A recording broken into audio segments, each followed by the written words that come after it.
Eusexua marks FKA Twigs' third studio album. It builds on Twigs' eclectic, genre-agnostic discography veering into techno and dreamy trance compared to the more R&B and conventional sounds of her amazing mixtape, Caprisongs. In this short video, I'm gonna briefly talk about Eusexua's interesting concept, general thoughts about the record, and its themes before doing my track-by-track review and giving the record a score. So what exactly is Eusexua?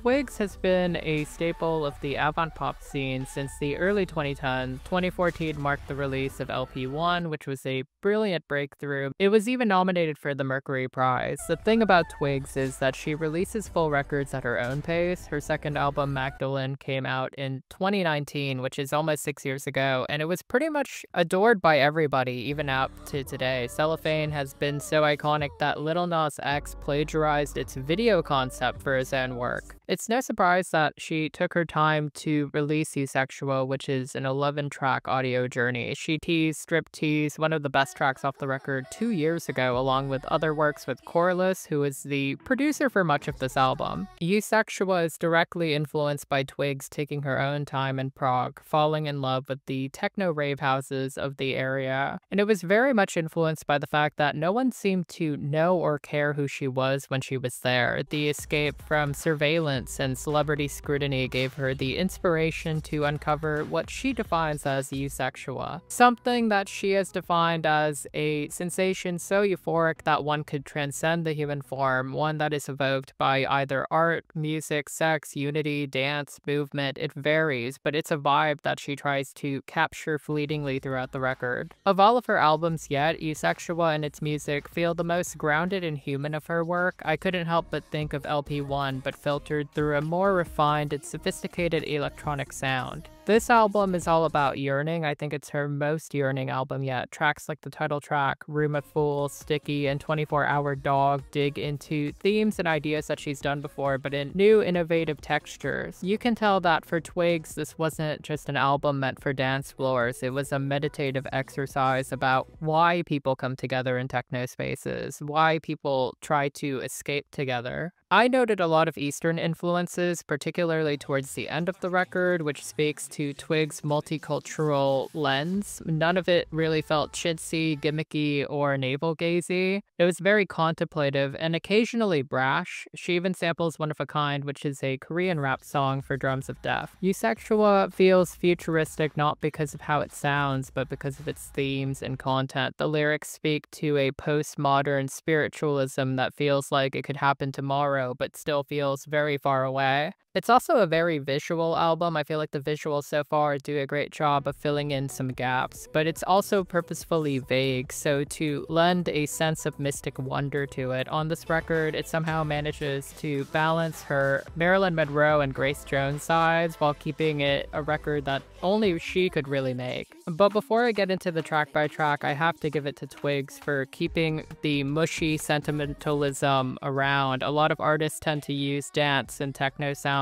as a shield to guard their deepest insecurities and then unveil it there, where Twigs pretty much just lays them bare. The aesthetics and the production feel less like a suit of armor and more like a welcoming table setting for a feast for the ears, eyes, and heart. And now we are at the track by track.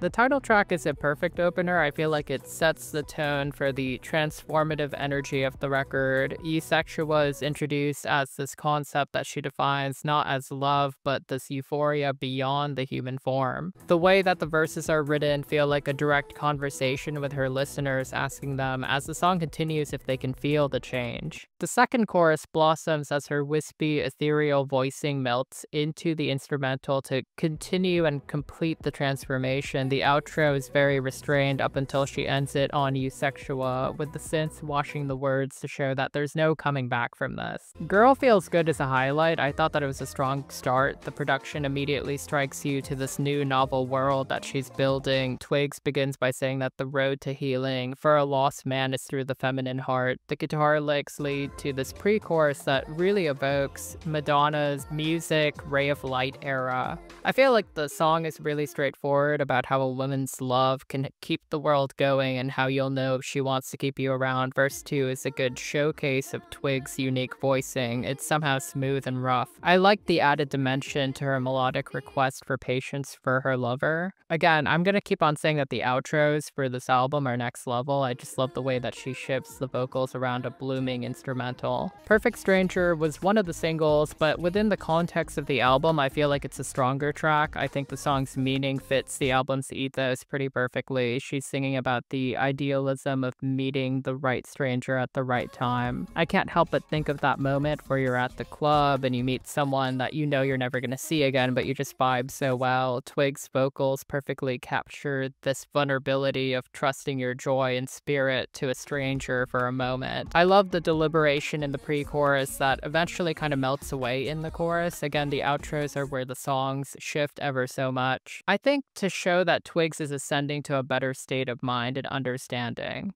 Drums of Death is a highlight of mine. It's this dirty, anthemic dance anthem that feels textural. There's hints of hyperpop in it. I feel like the way that it's written is more like abstract poetry than a conventional song, thanks to trans poet Tintin's co-writing. The lyrics are about raw, sensual liberation and living for the sake of living, the chorus being a soft reminder that your life is waiting for you to drop work and to call it up like a forgotten lover. It's radical, but it's very Twigs. The final lines, crash the system, diva dolls, serve cunt, serve violence, feel like a rallying call to the listener to take back their peace and love by rejecting normalcy. Room of Fools is a really deep track that keeps the party going. Corliss's production gives us a towering synth that chases Twigs' voice around. I feel like the title was a reference to the idea of humanity dancing towards its death without a care in the world. I feel like it touches on the dangers of Eusexua, the state of mind itself. Its placement towards the center implies that we're in the middle of the experience. The line when she says, wanting what they want more, it feels like Twigs is condemning addiction to Eusexua. The final chorus captures that succumbing to the nice feelings. Sticky is to come down from that high. It feels like a direct dialogue to her past iterations, particularly LP1 Twigs with that lights on reference in the first verse. This song, I feel like Twigs uses it to talk about falling into old patterns and the emotions of being sticky, almost like a physical shell she needs to shed to become powerful again. There's like intention with the piano skittering across the synths that feels like a lifeline away from the euphoria. The chorus itself I thought was really beautiful. I love the way that she punctuates the say something nice to me with the distortion of the word me. And the bridge is very confessional where she finally rips off her old self like a shell and frees herself from the stickiness of past love. Keep It, Hold It uses repetition to show us Twigs trying to convince herself that everything is fine when she knows through these anxious verses that things are not. The instrumental has this inquisitive, anxious feeling to it. The synths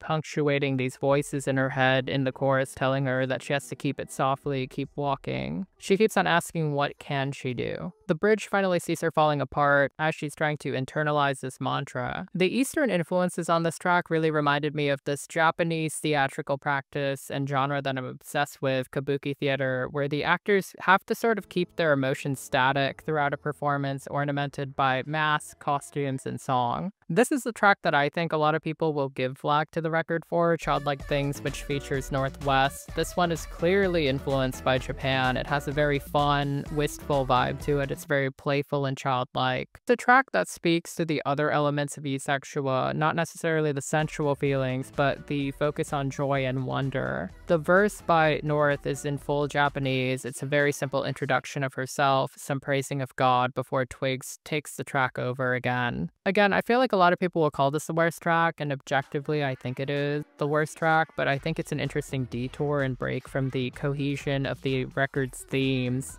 Striptease is a song that many people really wanted to hear after she'd been teasing it for years, and I felt like it definitely lived up to the hype. The chorus is just irresistible. I feel like this is classic Twigs. The verses winnow and wrap around this metaphor of opening her heart slowly. I felt like that last minute or so where she belts over this transforming beat, it actually brought a tear to my eye. I felt like the rushing through that last chorus as the bass thumps before the song goes out. Like, this really emotionally hit me hard. This one's a 10 out of 10 for me. I see some people saying that she overhyped the track, but I think it's gorgeous. 24-Hour Dog is a mellower track about Twigs submitting herself to a lover, embracing this position of being a slave to her lover's design. The modulation of her vocals just strike the right balance between vulnerable and willing. The chorus has this heavenly vibe as she takes on being a dog for her lover. The lyrics show that she's leaving behind her power, and it also implies that she's gaining another form of power by giving this to her lover. For some, this would be considered the peak of Eusexia's running narrative.